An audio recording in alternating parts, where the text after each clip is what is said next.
చాలా సంతోషకరమైన శుభదినం అన్నమాట. సంతోషించవలసిన రోజు ఈరోజు. ఎందుకు సంతోషించాలంటే బైబిల్ గ్రంథంలో మనం చూడాలి.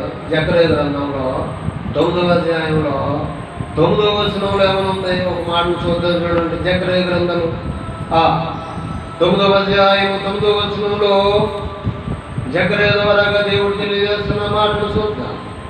ఏమన్నాడు? సియోను నివాసులారా, ఏమన్నాడు ఆయన? సియోను నివాసులారా, సియోను నివాసులారా బహుగా సంతోషించుడి.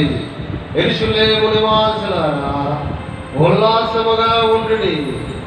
నీ రాజు నీతిపరుడు, రక్షణ గలవాడు, దీనుడును గాడిదను గాడిద పిల్లను ఎక్కి నీ యొద్దకు వచ్చేస్తూ ఉన్నాడు. స్తోత్రం చెప్పండి. చూడండి, ఇక్కడ ఏమన్నాడు? సియోను నివాసులారా అన్నాడు, యెరూషలేము నివాసులారా అన్నాడు. ఉల్లాసముగా ఉండాలంట. ఎందుకు ఉల్లాసముగా ఉండాలి అంటే అన్నాడు, నీ రాజు నీతిపరుడు, రక్షణ గలవాడు, దీనులను గాడిదను గాడిద పిల్లలను ఎక్కిన యొద్దకు వచ్చేస్తూ అన్నాడు. స్తోత్రం చెప్పండి. ఈ పూర్వీకులు పూర్వం ఎప్పుడంటే బండ్లు వచ్చేసినాయి, కార్లు వచ్చేసినాయి, సైకిళ్ళు వచ్చేసినాయి. పూర్వము వీటి మీద ఇల్లు తెలుసా? ప్రయాణం వీటి మీద చేసి తెలుసా? గుర్రం బండి. నేను ఎదుగున్నప్పుడు గుర్రం బండ్లు ఉన్నాయి మా ఏరియాలో. ఒక మామిడి వెళ్ళాలన్నా, పాలకొండ వెళ్ళాలన్నా గుర్రం బండి ఎక్కిళ్ళేవారు. గుర్రాల మీద ప్రయాణాలు చేసేవారు. స్తోత్రం చెప్పండి.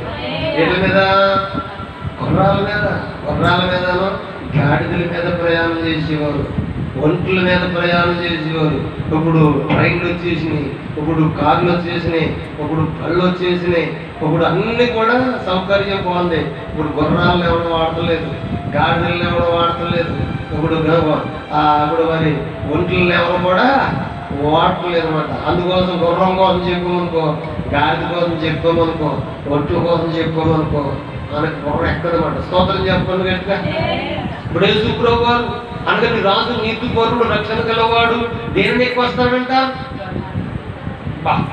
అదే చక్కని మాటలు మనం చూస్తే మార్కు సువార్త 11వ అధ్యాయం 2వ వచనం కానీ చూసినప్పుడు ఆయన తన శిష్యులిద్దరును పిలిచాడంట.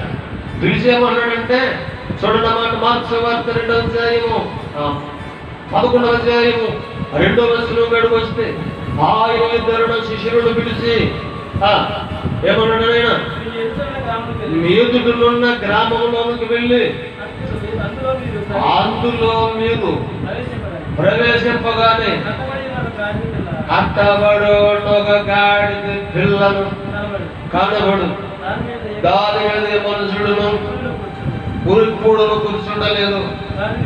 దానిని విప్పి మా తోలుకుని రండి. ఎవడైనా దీన్ని ఎందుకు ఇలాగ చేస్తున్నారు? మేము అడిగినప్పుడు అది ప్రభువు కావాలి చెప్పమన్నారు. స్తోత్రం చెప్పండి. వెళ్ళి ఇప్పుతున్నారు అలాగ అడిగారు, ఎందుకు దేని అలా ఇప్పుతున్నావు? అప్పుడు వాళ్ళు అన్న ఇది ప్రభువు కావాలని చెప్పారు. స్తోత్రం చెప్పండి. ఇంకా మాట్లాడలేదు. దాన్ని ఇప్పుకున్నారు, తోడుకొచ్చారు. ప్రభు